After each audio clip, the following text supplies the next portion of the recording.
Do the names Gabriel Fernandez, Anthony Valvos, and Leliana Wright ring any bells? Gabriel's name may sound familiar, but Anthony and Leliana's probably doesn't. Well, the unfortunate similarity between these three names is that they were all children who were severely abused and ultimately killed by their parents.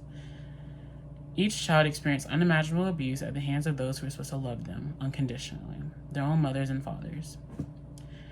Children are such innocent beings, and to think that these three children, along with thousands of others, died the way they did is truly heartbreaking.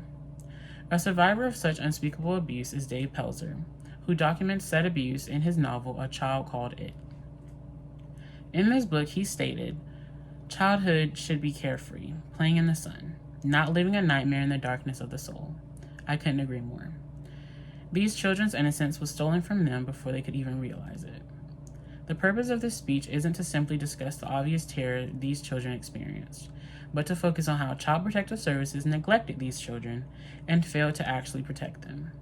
Clearly, their parents are responsible for the abuse and death of the child, but it's the job of CPS workers to protect the well-beings of these children whose cases have been handed to them. In this speech, I will be discussing the tragic deaths of Gabriel, Anthony, and Leliana, and the red flags that their social workers were made aware of, ignored, and even attempted to cover up to save face.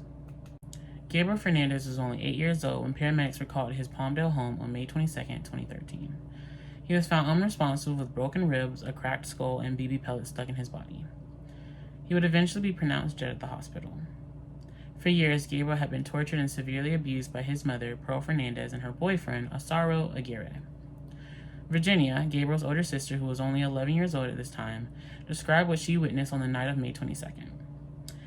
Asaro knocked the air out of Gabriel, and he fell over and he didn't get back up, so they picked him up. They threw him in the shower, and they kept yelling at him to wake up. And when he didn't wake up, my mother decided to call the police. And she told me to grab a rag, and we cleaned most of the blood that was on the floor. Unfortunately, cases like Gabriel's are far from uncommon. Anthony Avalos and Leliana Wright met the same horrible fate at the hands of their parents. CPS was first called Anthony's home when he was 4 years old. Over the course of 3 years, Anthony was removed from his home and returned back repeatedly. He and his three siblings were reportedly being beaten, starved, locked up, whipped with a belt, dangled upside down from the staircase, and forced to fight one another. There are 12 different referrals made about Anthony's case, but when calls stopped in 2016, so did CPS's actions. According to these reports, Heather Maxine Barron and her boyfriend Ernesto Lieva were abusing her children. In June of 2018, Anthony was found in cardiac arrest with a traumatic brain injury and a body covered in bruises and abrasions. Years younger than Gabriel and Anthony, Leliana Wright was only 4 years old when paramedics found her unconscious in March of 2016. Leliana was pronounced dead at the hospital as she succumbed to blunt force trauma to her abdomen and head. Her mother, Jerry Quezada, pled guilty to felony injury to a child and is currently serving a 50-year sentence.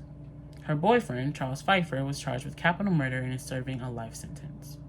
How could abuse this severe go unnoticed? Well, it didn't. In Netflix's The Trials of Gabriel Fernandez, Gabriel's elementary school teacher, Jennifer Garcia, spoke on the signs of abuse she witnessed. The first incident that I became aware that something wasn't normal was when he started asking a couple of questions. Is it normal for your mom to hit you with a belt? And then he said, but is it normal to bleed?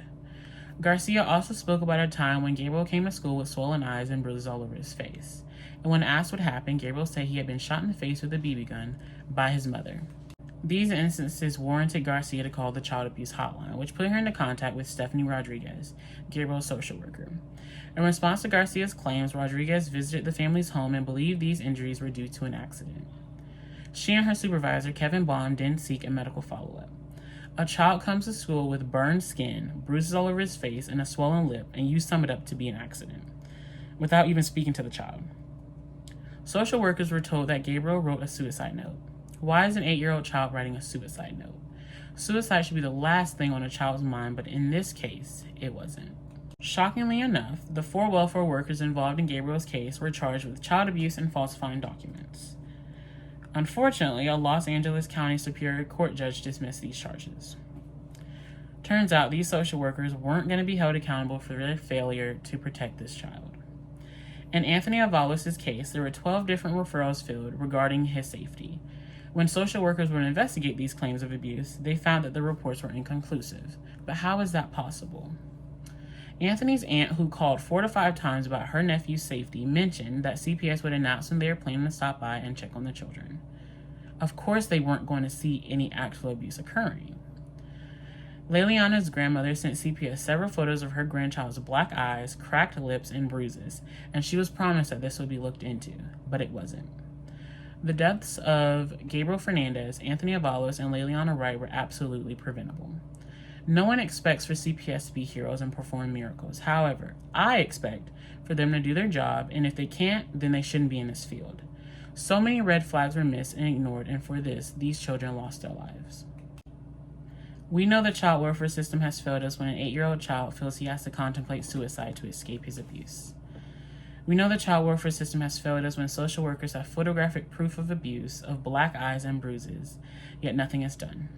Instead, these children are forced to remain in the care of their abusers and endure even more abuse until their final breath. Where is the accountability for Child Protective Services' lack of action in these cases?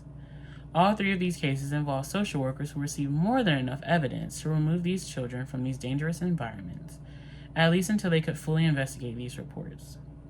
This lack of action resulted in the death of these children, and their social workers must be held accountable. This speech was in no way easy to write. Having to revisit Gabriel Fernandez's case and finding hundreds of other cases just like his was tough. Having to read and reread just how many times CPS dropped the ball was extremely frustrating. The tears I shed while watching the trials of Gabriel Fernandez and the sadness I felt while reading articles about cases just like his was heartbreaking. There are deep-rooted issues within the child welfare system that must be corrected. Children will continue to slip through the cracks, and their voices will continue to go unheard until it is too late. Thank you.